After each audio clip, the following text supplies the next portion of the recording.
Hello friends. சப்பாத்திக்கு ஒரு சிம்பிளாக ஒரு சாம்பார் வைக்க போகிறேன். அது எப்படின்னா, பெரிய வெங்காயம் 3 வெட்டி இருக்கிறேன், 3 பச்சை மிளகாய் எடுத்துருக்கிறேன், அப்புறம் கொஞ்சமாக கருவேப்பிலை எடுத்துக்கிறேன், கொஞ்சமாக மல்லித்தலை வெட்டி வச்சுக்கிறேன். இதில் 2 தக்காளி, பெரிய தக்காளி 2 தக்காளி வெட்டியிருக்கிறேன். அவ்வளோதான் ஃப்ரெண்ட்ஸ் சாம்பாருக்கு. அப்புறம் இதுக்கு முக்கியமான என்னதுன்னா, இது 2.5 ஸ்பூன் பொட்டுக்கடலை எடுத்துருக்கிறேன். இது சின்ன ஸ்பூனுக்கு பெருஞ்சீரகம் எடுத்துக்கிறேன். இதை இப்போ மிக்சியில் நம்ம இந்த கொஞ்சம் மாவாக அரைச்சிட்டு வந்துடலாம். சோம்பும் பொட்டுக்கடலையும் மிக்சி ஜாடியில் போட்டு கொஞ்சம் மாவாக அரைச்சிட்டு வரலாம். அப்புறம் என்ன பண்ணலாம் பார்க்கலாம் ஃப்ரெண்ட்ஸ். இப்போ அந்த பொட்டுக்கடலையும் இந்த சோம்பையும் நம்ம கொஞ்சம் பவுடராக அரைச்சிட்டு வந்தாச்சு ஃப்ரெண்ட்ஸ்.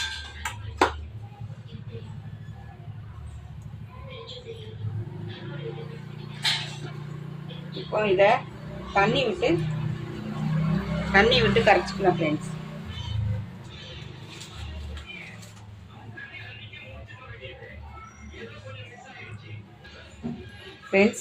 இப்போ அந்த பேஸ்ட்டை நம்ம தண்ணி விட்டு கரைச்சாச்சு. அடுத்துல என்ன பண்ணலாம் பார்க்கலாம் ஃப்ரெண்ட்ஸ். ஒரு கடாய் வச்சுருக்கிறேன், அதில் எண்ணெய் ஊற்றிக்கலாம் ஃப்ரெண்ட்ஸ்.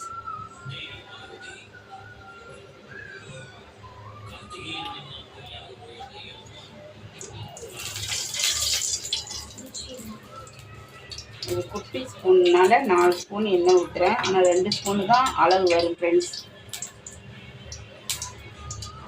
கொஞ்சம் கடுகு போட்டுக்கலாம்.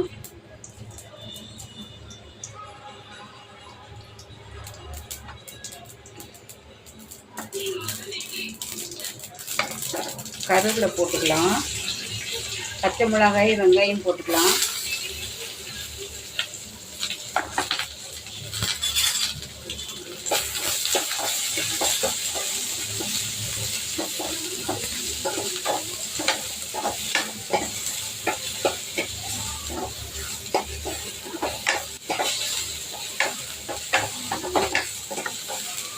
கொஞ்சம் வதக்கியாச்சு.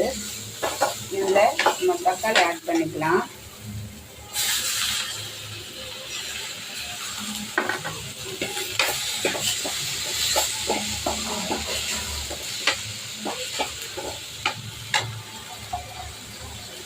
தக்காளி வெங்காயம் நல்லா வளர்ந்ததுக்காக இந்த சாம்பார் தக்கனை நம்ம மொத்தமாக சால்ட்டு போட்டுக்கலாம்.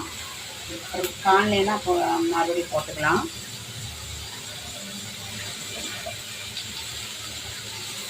இதெல்லாம் தக்காளியும் இதுவும் நல்ல மசியும். கொஞ்சம் நல்ல தக்காளி இதுவும் நல்லா வெந்து நல்லா கொஞ்சம் மசிக்கிட்டோம். அப்புறம் பார்க்கலாம் ஃப்ரெண்ட்ஸ். இதில் கொஞ்சம் பெருங்காயமும் மஞ்சள் பொடியும் போட்டிருக்கிறேன். இதில் 2 ஸ்பூன் சாம்பார் பொடி போட்டுக்கலாம் ஃப்ரெண்ட்ஸ். 2 ஸ்பூன் சாம்பார் பொடி போட்டேன். அப்புறம் இந்த பொட்டுக்கடலையும் இந்த பெருஞ்சீரகமும் நம்ம பொடி பண்ணி நம்ம தண்ணி விட்டு கலக்கி வச்சுக்கிறோம். அதை நான் இதில் ஊற்றிக்கிறேன் ஃப்ரெண்ட்ஸ். ஏற்கனவே இதில் உப்பு எல்லாம் போட்டாச்சு, பெருங்காயத்தூள் கொஞ்சம் போட்டாச்சு. இந்த குழம்புக்கு தக்கன சாம்பார் பொடி 2 ஸ்பூன் போட்டிருக்கேன். மஞ்சள் பொடி குழம்பு தக்கன கொஞ்சமாக போட்டிருக்கிறேன். இப்போ பொட்டுக்கடலை போட்டிருக்கனால இது என்னாகும், கட்டியாகும். அப்போது நம்ம கொஞ்சம் கடலமாவு கலக்கி நம்ம ஊற்றுவோம்லங்க, அதே மாதிரி இது பொட்டுக்கடலை பேஸ்ட்டு பண்ணி நம்ம தண்ணி விட்டு கலக்கி ஊற்றிருக்கோம். அவ்வளோதான். இது ஒரு டிஃப்ரெண்டான சாம்பார். இது இட்லிக்கு, சப்பாத்திக்கு, பூரி கூட நல்லாயிருக்கும் ஃப்ரெண்ட்ஸ். எப்போதும் ஒரே மாதிரி இல்லாமல் இந்த மாதிரி நம்ம பண்ணலாம் ஃப்ரெண்ட்ஸ். இதே மாதிரி பண்ணி நீங்களும் சாப்பிட்டு பாருங்கள் எப்படி இருக்குன்னு.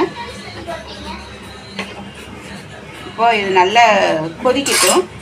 அப்புறம் என்ன பண்ணலாம் பார்க்கலாம் ஃப்ரெண்ட்ஸ். இப்போ சாம்பார் ரெடி ஆகிட்டு காரம் உப்பு எல்லாம் கரெக்டாக இருக்குது.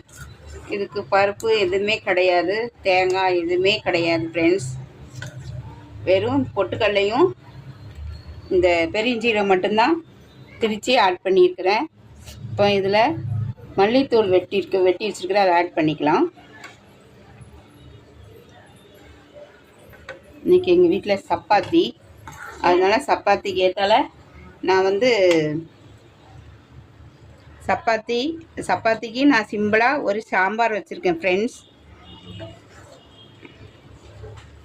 நீங்களும் இந்த மாதிரி சிம்பிளாக குயிக்காக வைக்கலாம், ஒரு 5 நிமிஷத்தில் வச்சிடலாம். நீங்களும் இது மாதிரி வச்சு சாப்பிட்டு பாருங்கள். வீடியோ பாருங்கள், கமெண்ட் பண்ணுங்கள், லைக் பண்ணுங்கள். Okay friends. Hello friends, sambar வச்சாச்சு. இப்போ பூரி வைக்கிறோம்.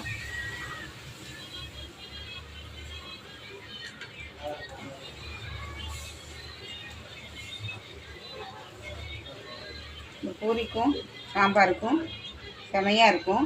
வாங்க சாப்பிட வாங்க. சாப்பிட்டு எப்படி இருக்குன்னு சொல்லுங்கள். வீடியோ பாருங்கள், கமெண்ட் பண்ணுங்கள், லைக் பண்ணுங்கள். Okay friends.